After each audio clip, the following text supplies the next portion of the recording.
صباح الخير. احيانا الواحد بيتمنى حاجة تحصل له، حاجة كويسة مش حاجة وحشة.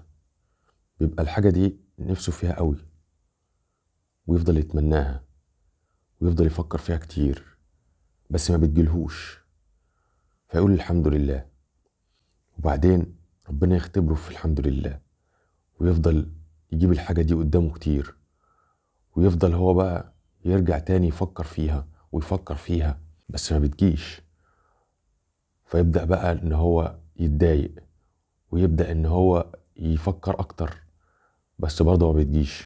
ساعتها بقى بيبقى قدامه خيارين: يا اما يقول الحمد لله ويعد نعم ربنا عليه عشان نفسيته تتحسن ويشيل الضيق من دماغه، يا اما يفضل في نكد ويفضل متضايق ويفضل متعصب ويفضل غضبان ويضايق اللي حواليه كلهم عشان الحاجه دي ما جاتلوش.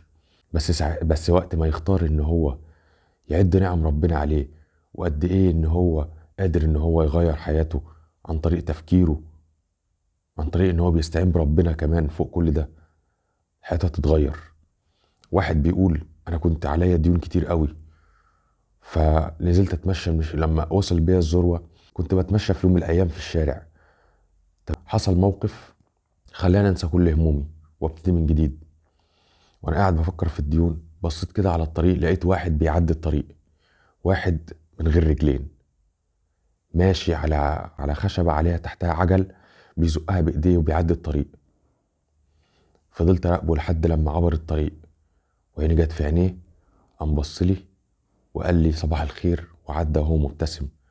ساعتها بقى انا حسيت كل همومي راحت. قلت ازاي انا عندي رجلين ومش عايش الحياة السعيدة دي. وكتبت ورقة وعلقتها على المراية. الورقة دي بتقول: كاد القلق يبددني هباء، لأن قدمي افتقدت الحذاء، إلى أن صادفني يوما رجلا بلا ساقين. وابتدت بقى حياتي تتغير وتفكيري تتغير، وسبحان الله اتبدلت حياتي من شقاء لسعادة. صباحكم سعادة. لو عجبك الفيديو دوس لايك وفولو، ولسه اللي جاي كتير.